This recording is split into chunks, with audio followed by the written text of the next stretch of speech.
Good morning, friends and enemies. Today we're doing our very first mock draft of the 2025 fantasy football summer. Actually, we're doing two, all right? For those of y'all in one quarterback leagues, we're going to start off with a one QB mock draft, 12 teams, full PPR, and then we're going to flip the script and go over to the Superflex leagues. I personally play in purely Superflex leagues. I know a lot of you guys still do a lot of one quarterback leagues, so throughout the summer, we will be covering both of them. If you have a preferred league type and you only want to watch that one, timestamps are down below for you. Let us mock. We're going to be drafting on the Sleeper platform. My draft spot has not been chosen yet, so you guys are going to watch in real time, so I ain't cheating you. Randomize whatever one's at the top is going to be my pick. We have the 11 pick. Hate that for you, hate that for me, but we must oblige the randomizer list. So one quarterback league. I actually don't hate the turn at the 11 spot-ish. We're talking about a lot of like high-end wide receivers typically. That tends to be the case with redraft leagues. I feel like you get on that turn and you just get two really, really solid skill players. You don't typically get an elite guy unless they end up turning into an elite guy, but the projected players, we don't. This is going to be done against bots. I'm a bot. You're a bot. It's very early in the morning. I probably can't fill a mock draft right now. Who am I kidding? I can definitely fill a mock draft right now if I wanted to, but we're just going to run with the computer for now because what I've found is Sleeper's auto pick is fairly accurate, honestly, based on the experiences I've had thus far. And I will be pausing throughout, so just give me a minute to talk things over, to look at things as we have this beautiful morning mock draft together. So again, this is full PPR, probably why you're going to see a lot of wide receivers go off the rip first. Saquon goes 101, Jamar Chase, CD, Malik Neighbors, Bijan, Jefferson, Derrick Henry, Puka, Gibbs, Nico Collins. See, I think this is an extremely reasonable first round. Now, I'm looking here at the 11 spot. Would have loved Nico. The four running backs make a lot of sense. Saquon is my 101 regardless of league format. Derrick Henry going that high is a little bit surprising and probably the only real surprising thing on this board, like Jahmyr Gibbs going 2 picks after him. What's interesting is one thing I'm going to be doing a lot this summer is referencing Vegas numbers. I think that's probably the most helpful thing that I could do for a lot of you guys because you'll hear a lot of fantasy analysis. You hear like, I like this guy, I like that guy. And at the end of the day, we're cherry picking stats that help fit our narrative. But what Vegas does is they very simply throw out numbers that they think make the market even on both sides. So two numbers for these initial running backs here that I want to throw out for you guys. Jahmyr Gibbs, when player props open for the 2025 season, the offensive player of the year had a favorite. That was Saquon Barkley. He was 6-1, 6.5-1 to win the offensive player of the year for 2025. Number 2 was not Jamar Chase.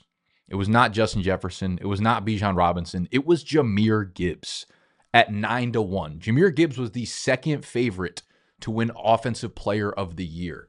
Pretty surprising. I wouldn't take him over Jamar Chase if they're giving me the same odds there, but I just think that's interesting. Derrick Henry's numbers are extremely high as well. His over-under for rushing yards is like 1375, and his rushing touchdown numbers at 13.5. So not expecting a fall off here. We're at the pick 111 here. Honestly, I don't think you can go wrong with a lot of the selections on the board. Like Amon-Ra has been a top 3 PPR wide receiver year in, year out. Brian Thomas expecting massive things in year 2. They're in the same tier for me. Drake London is kind of at the bottom of that tier as well, though I'd prefer the other two over him. Brock Bowers, I don't think you can go wrong here. So my inclination is to double tap receivers if I can. And I'm probably just going to start with the safe pick in Amon-Ra St. Brown. We'll see who lands back to me. Bowers and BTJ. Smart pickings there. So I can go a few different ways here. Like, I really like Devon Achane this year. I think he's very much worthy of that 2-2. Same thing with Ashton Genty. He's going to be unbelievably involved there.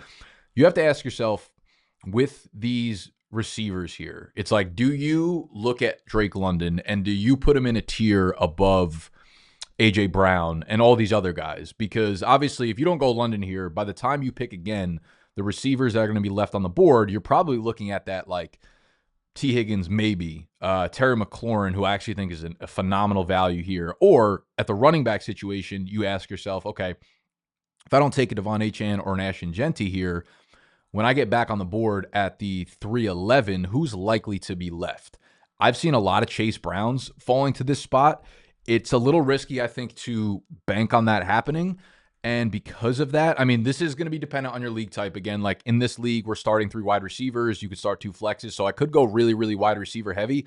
I will say, though, it's a little bit tough for me to pass on the appeal of an Achane or a Genty over a for a guy like a Drake London or a Ladd McConkey or an A.J. Brown. Like all his receivers, obviously, would be happy to have him as my wide receiver too, but I think the star power of these two are just a little bit too juicy for me. I'm just going to go Genty here and have a little bit of fun on a fucking Tuesday morning.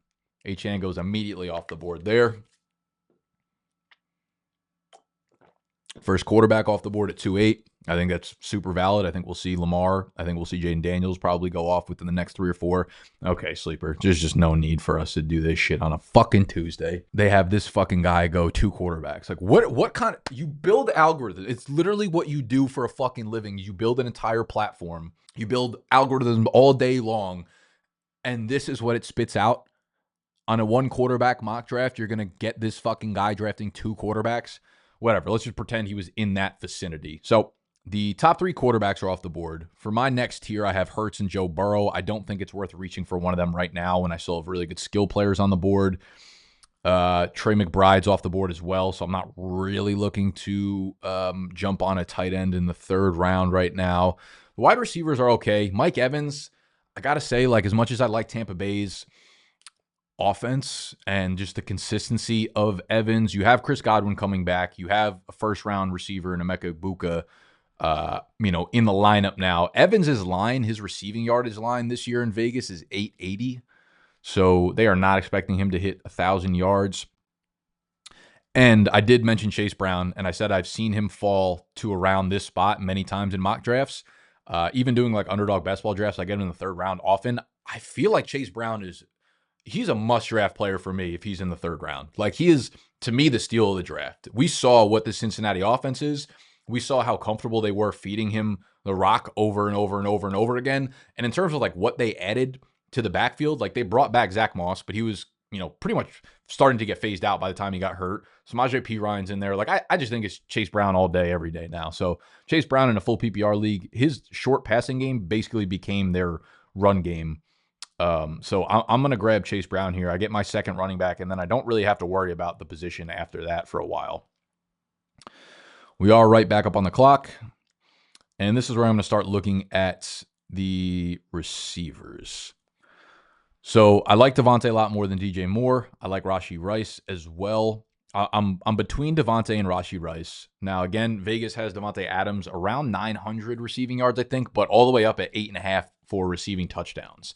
Doesn't seem like a lot on the surface, but per Vegas, that 8.5 number for touchdowns for Devontae now in LA with Stafford is one of the higher totals among all the non-elite wide receivers. Like, you have Chase up at 11, 12, Jefferson's up at 9.5. But besides that, everyone's either at Devontae Adams' number or underneath that. So they're projecting a good season out of him.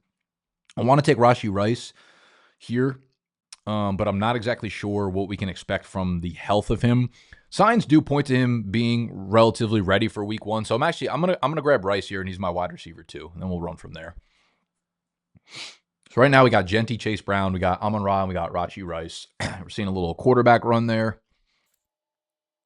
And again, this is my first real mock draft with you guys. So as we get more and more into the offseason, I'll have more visuals on the trends of what's going on in these actual mock drafts.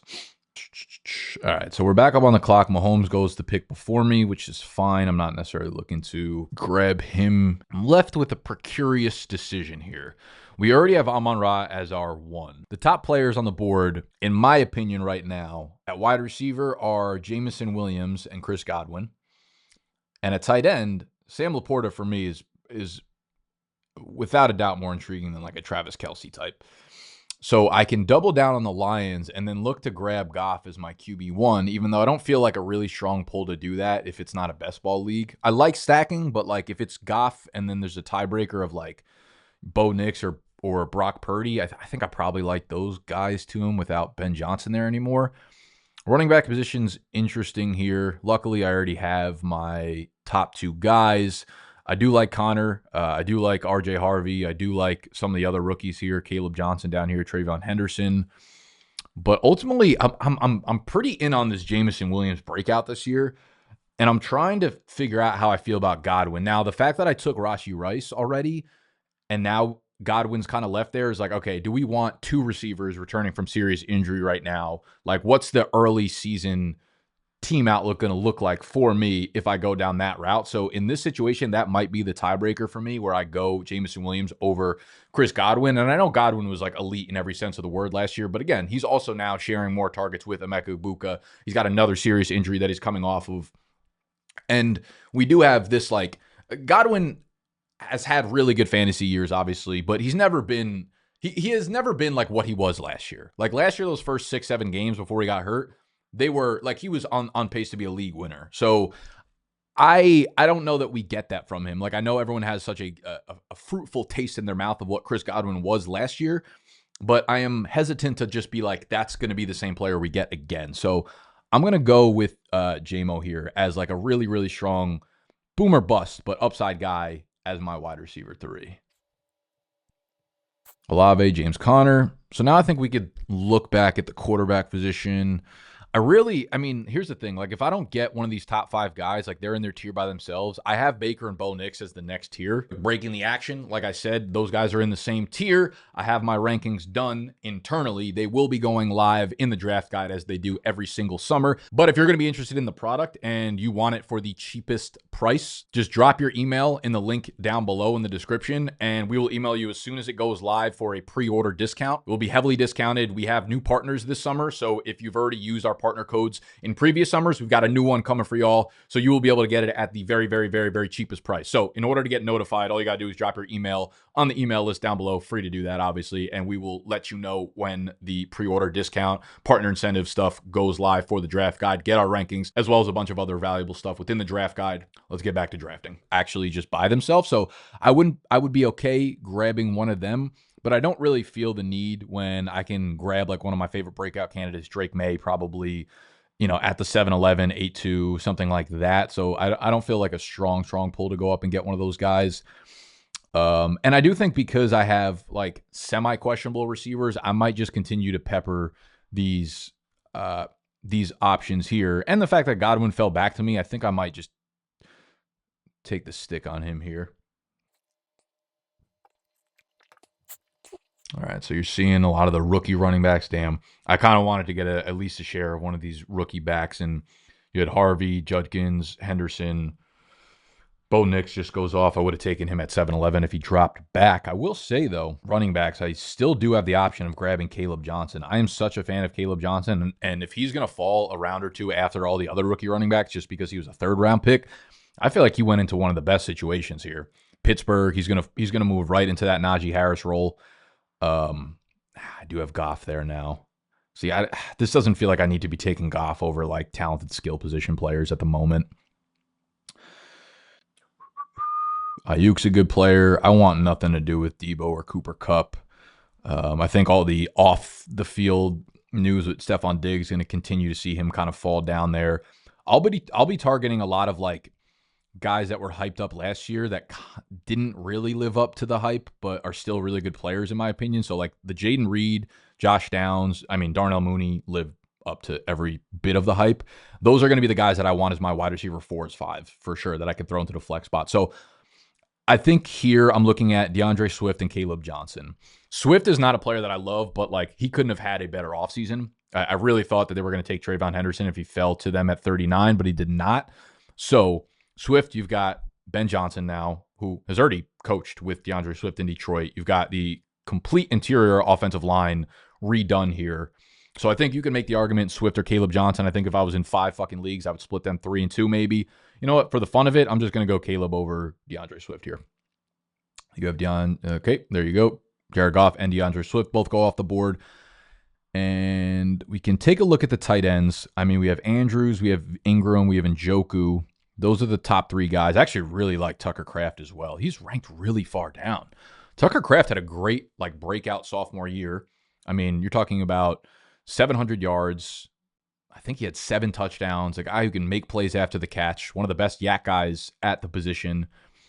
Andrews feels like he's on the downslope here with likely on the way up. Ingram, I do like Ingram. I think he makes a lot of sense in Denver. I do think there's a lot of targets open for opportunity. Njoku with Joe Flacco is really intriguing as well. I think I'm going to sit on the tight end position only because I feel I would be comfortable with Ingram, Njoku, or Tucker Kraft as my starter. So hopefully one of them falls back to me here. I feel like I've got really good depth all around for the most part. Quarterbacks, I will say I'm getting really, really high on Brock Purdy.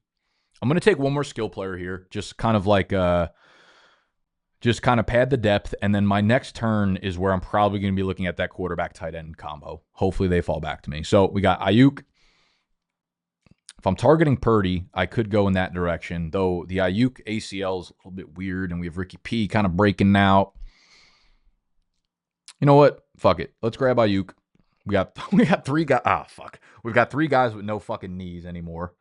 We've got Godwin, Rice, and Brandon Ayuk. I tell you what, we starting out 0-3 for show, but that back half of the season is going to be a movie. All right. All of my tight ends are gone. Nope. Tucker Kraft's going to fall to me, though. Fuck! No! All right. That wasn't great for the program. Okay. See, now I'm looking at it, I should have went Darnell Mooney probably, but Brock Purdy fell to me, so I'm not going to overthink this. I'm going to grab my guy Brock Purdy here. Or do I want to Drake May? Yeah, I shouldn't have waited this long on tight ends. That was a mistake for me. Like, I have very little faith in Dalton Kincaid.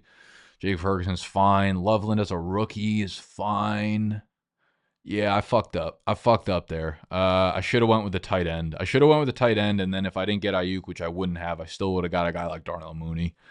Fuck. That's okay. I feel good about the quarterback. I'll tell you what, I keep mentioning Vegas. Brock Purdy has some of the best numbers per Vegas going into this year. Passing numbers, passing yardage, and passing touchdowns. There are only a handful. There's like Joe Burrow, maybe Pat Mahomes. I want to say there's only like 2 or 3 quarterbacks that really have higher statistical numbers than Purdy going into the season. So we're going to grab Purdy here. And honestly, I would be okay grabbing Drake May in like the 12th, just as another pair in the backup there. We didn't grab our tight end yet. Fuck. I would not suggest, this is why we do mock drafts. We practice. I would not suggest waiting this long into the drafts for you to take your tight end here. Really wanted to get into that Tucker Kraft, David Njoku tier, but I done fucked up. At this point, let's just sit on it. Let's just pause. You know what? Oh, Juwan Jennings. He is all the way down here. He is one of the best value picks. This is what happens when you draft early in Sleeper. I'd actually imagine Juwan Jennings probably goes closer to this Chris Godwin tier, honestly, and I would be perfectly fine with that. So we'll grab Juwan Jennings here. And now we have, 6 stud receivers. Are you kidding me? Are you serious? So we've got a lot of San Fran here. Our last 3 picks were Ayuk, Purdy, Jennings, which, again, no problem with it. Like, look at the Vegas numbers. They are projecting San Fran with a serious comeback. Okay, now we can dip into the tight end tier. Yeah, I guess I don't hate Goddard. I really don't hate Zach Ertz either. Hunter Henry's fine. Any of these 4, not naming Kyle Pitts, like I wish you could like delete players from a queue. Yeah, Goddard's fine. It's a low volume passing offense. Zach Ertz was quietly so good for them last year, tied to that Jaden Daniels breakout. I will say Debo might put a little bit of a wrench into that target share. Hunter Henry, I really liked last year. I think likely could be in for a big year, but having him as your starter is extremely risky. So I'm actually going to go with Zach Ertz here. And then for our last pick, we can grab a QB2. I don't think we need to. We could take an upside shot. Let's take an upside shot on a rookie running back here. Bashaw Tutin's kind of interesting out there in Jacksonville. Extremely explosive. Yeah, let's go Tutin here. You got the Travis Etienne trade rumors. You got people who just think Tank is fat and slow. I like Tank personally. I'm a big Tank guy. Big Tank guy. All right, so there you have it. That is the first mock draft. This is a 1 quarterback mock draft, full PPR. Amon-Ra and Genty, I could totally understand if you wanted to go with a different running back there, Achane or even like Bucky or C-Mac's not for me right now. I'm glad I didn't go C-Mac there because I ended up going super heavy on San Fran. But if I could go back and redo this draft, the only change I think I would make is that tight end. I would have taken a tight end at the probably the 8-2. So I wouldn't have had to worry about it, and I felt better there knowing that like after Ayuk, there's still the Darnell Mooneys and the Juwan Jennings down the draft board. Let's jump into the Superflex draft. We'll try to make that a little bit quicker. Draft settings, to quarterback, update, bang. Now all the rankings are different. Let's random.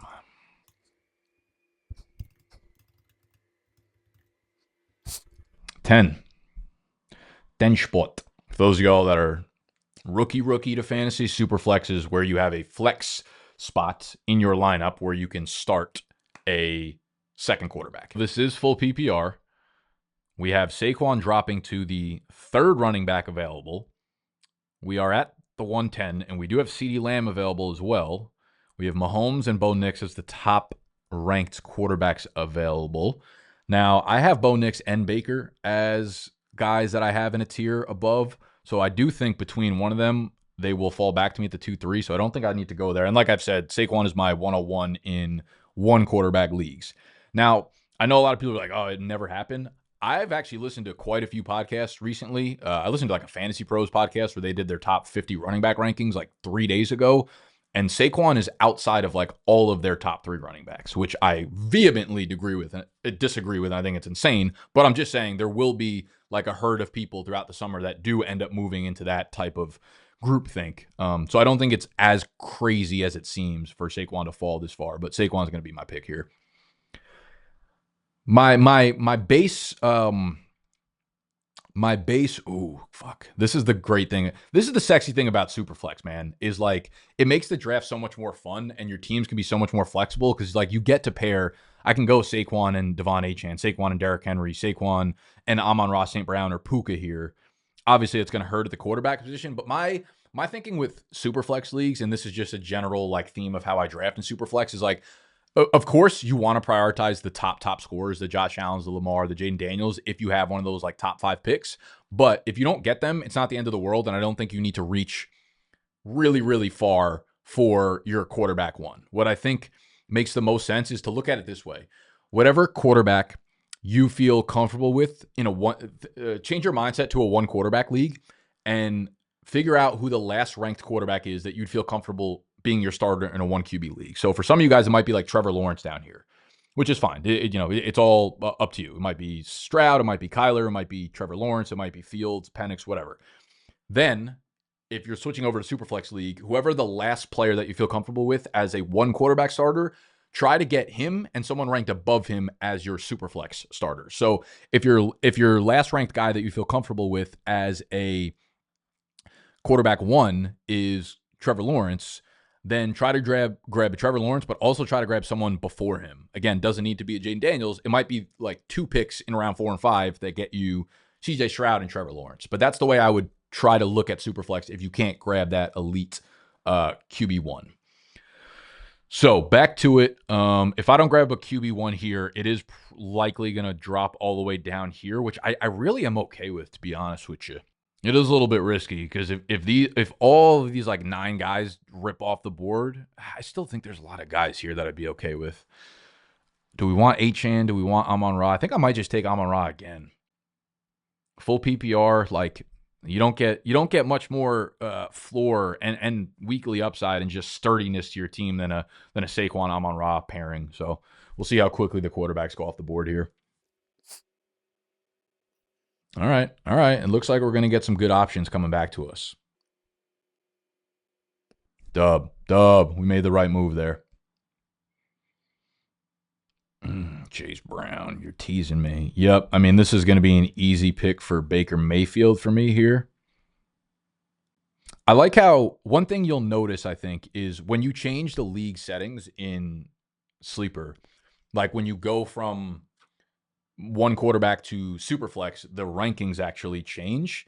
And the reason I think that is because if you look at the subset of people that play Superflex leagues, they're a little bit more progressive, I would say. They're probably the same people that play like Dynasty. They're probably the same people that play Best Ball. So they're kind of ahead of the curve on like the guys that are likely to move up in rankings throughout the summer. Drake May being one of them. So the guys that do Superflex drafts here on Sleeper are likely drafting Drake May pretty high, which is why you would see his ADP in Superflex leagues jump up.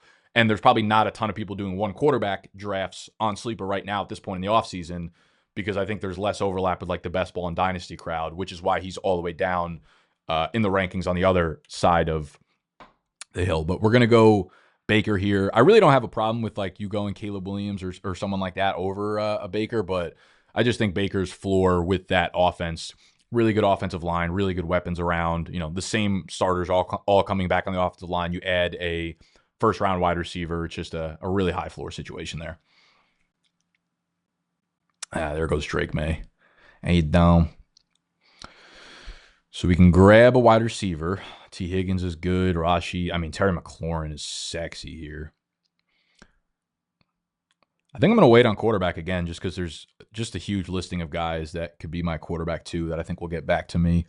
I'm looking at Chase Brown again, and I'm looking at probably Terry here. Yeah. We want to go, you know what? We went running back heavy last round. Let's go Terry here. I mean, Terry just had like such a good season with Jaden Daniels. Now you have a secure quarterback, one that fits Terry's skill set really well, like just a perfect flick of the wrist on the deep balls. So I'd imagine Jaden and Terry's chemistry is only going to get better going into year 2. I would have loved Brock Purdy to have fallen to me there. We'll say I'm glad I went with a wide receiver there because the tiers dropped off pretty dramatically. Where there's still good running back options and there's still some solid QB options. So we've got Goff, we've got Prescott, we've got T-Law, we've got Fields. Now, I will say, like, I'm going to be lower than consensus on Fields. I know a lot of people are really quick to rank him as like a top 10 quarterback. I think there's a really good chance we see Fields produce like he did early on at Pittsburgh last year. Like, he had 6 games as a starter and he had 2, very high ceiling games. But he also showed like a floor that was lower than typical in Chicago. And I think Pittsburgh and New York have kind of similar outlooks. Pittsburgh going into last year and New York going into this year, they're like very run heavy, defensive minded teams. Like I think there are going to be a lot of games this year where Justin Fields, sure, he rushes for like 50 yards, but I also think there's probably going to be a decent amount of games where he throws like for 125, 140 yards, maybe 1 touchdown, 1 interception. And if he doesn't get in from a rushing score, he's going to put you up like 13, 14 points. So I get it. And I think this is a position where this specifically, where I am right now, would make sense to grab Fields because he's my quarterback 2. And you could shoot for upside, I think, in the quarterback 2 spot. But even that, I don't feel the need to push I don't feel the need to push the draft pick here on a guy like Fields when I think there's like, let's see, Goff I'd be comfortable with, Dak, T-Law, Fields, Stafford. I'd all be good with those guys as QB2. And one of them will get back to me at the 6'3". So then you ask yourself, is there a guy that jumps off the page to me here as my RB2 or my wide receiver 3? I like Devonta Smith. Yep, we're going to pause it. Jim Moore's all right. There's no real receiver here that does actually jump off the page here. I kind of like Hawkinson, actually. Yep. You know what? Let's go Hawk here. Let's change the strategy up a little bit. And 2 years removed from ACL. I'm starting to get more and more high on J.J. McCarthy just being another one who J.J. McCarthy's touchdown line in Vegas is 25.5. That is a lot higher than a lot of quarterbacks this year. They have a lot of faith in him. So I'm going to follow suit on that. So we had Devonta, Kenneth Walker, DJ Moore. Yeah, I was probably looking at Kenneth Walker. Though this is full fucking PPR, man. Like Kamara dropping again feels like an absolute steal. Do I want to shore up my QB2 spot? If I don't go with Kamara, I would say like these probably first 5 or 6-ish guys go off. Yeah, my running back 2 spot's going to be gross. But what's more important in a Superflex league? Your quarterback 2 or your running back 2? Definitely your quarterback 2. However, like when you do weigh the pros and cons of like an upside of a Kamara being who he's been the last few years and being your RB2 against, the floor of these guys, I'm thinking this is the hardest I've thunken all video. You know what? I'm going to grab my QB2. Let's go Fields here. And we'll see if any of these skill players get back to me. Damn, I didn't even realize Devontae Adams was still on the fucking board. I'm a bot. I'm a bot cone. I'm a cone. Oh, no. Caleb went off the board, too. All right, so a couple things stand out to me here. One, DeAndre Swift still on the board. Again, not a huge Swift guy overall. I just don't see a word like Roschon Johnson is probably worse than DeAndre Swift. If there are Roschon Johnson truthers, like you guys are fucking morons. 2, Cortland Sutton still being available feels fucking insane to me. Sutton, Judy, Waddle, I'm not as high on those guys, but Sutton feels like the smash play here for me. That's an easy pick. Let's go. And then Swift comes back. I mean, Swift, Aaron Jones, Tony Pollard, I actually like all three of those guys. Swift probably best situation just in terms of like being able to handle a full workload. Kind of like their 7th rounder Kyle Mana guy they brought in. Aaron Jones re-signed, $10 million deal. Minnesota completely revamped their offensive line. But it's a really tough division to play in and a really tough schedule. Tony Pollard. Actually, I like Tony Pollard. I'm going to grab Swift as my RB2. And then we'll take a shot on like a Cam Scatabo maybe if he's available as my RB3. Some upside. I will say now, looking at how the draft is playing out, it might be the move to fade wide receiver, like in these early rounds. Like instead of going Terry here, it might have made more sense to actually go with Chase Brown and grab my RB2 because you're seeing so much value down here. Again, like Jameson Williams, Cortland Sutton, Jerry Jeudy, Pickens, Waddle, Ayuk, Godwin, like all available down here in the 7th, 8th round. Those feel like better picks at this point.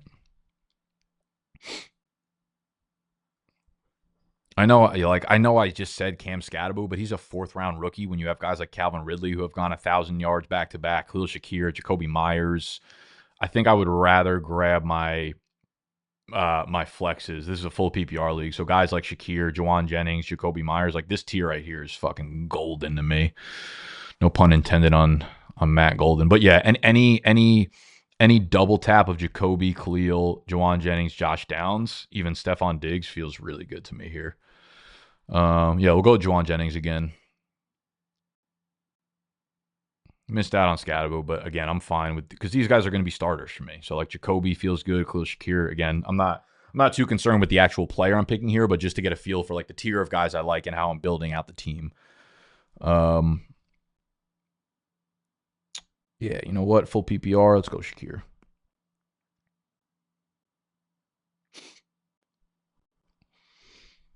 And this is probably around where I might be looking at my quarterback 3, and I might do something a little spicy. Like, there's no way. All right, so in a real league, I don't think Stafford falls this far. No chance. I would take him if he did. But I'm going to be honest. At this spot, like I really like Geno. I would probably take an Anthony Richardson here. I don't know what I put his over-under at for starting games this year with Daniel Jones there, but in the few games he does start, like he's, super fucking stupid upside. But I'll take Stafford here. And then, I mean, we've got 2 running backs. I would definitely take Darnell Mooney here if he's available, but let's just roll the dice a little bit here. Let's play the game. We have Trey Benson, who is unplayable in fantasy, but if James Conner goes down, probably has a lot of upside. Jordan Mason, I think, is an interesting pairing with Aaron Jones, but it's full PPR, so I don't see a lot of upside there for him. Jaden Blue can definitely carve out a pass-catching role in Dallas. Tank Bigsby is probably, if I'm looking, my favorite pure pick here, but in a full PPR league, he doesn't catch passes, though I do think he can become the early down guy and the goal line guy in an offense with now Liam Cohen and good weapons and should be an improved offense overall. So, all right, so here's the starting lineup. You can see it right to the right of me. Honestly, I really like both drafts. I like both drafts that I had. Again, I think a lot of these players will probably continue to rise up a little bit. But this is, one of the fun parts about drafting in Superflex. Like it makes the draft a lot more versatile, a lot more flexible. People have different strategies. So it's not like in a 1 quarterback league, you're always like best player available, fill my lineup out, that kind of shit. But quarterbacks in Superflex make it like a very different type of draft and make it a lot more fun. So if you were thinking about switching your home league to Superflex, I would for sure push your commissioner to do that. All right, so those are the 2 mock drafts. Let me know what you thought about this video. If you liked this style, if you want to see it on a different platform, in a different way, in a different avenue, whatever. I am open to any suggestions y'all have for content this summer. And again, if you want to get notified when the draft guide drops, pre-order discount, our partner incentives that will get you the product for very, very, very, very, very, very cheap. Just join the email list down below. Free to join, obviously. Just throw your email in and I'll contact you when that sheesh goes live. I love y'all. I'm out. Smoochies.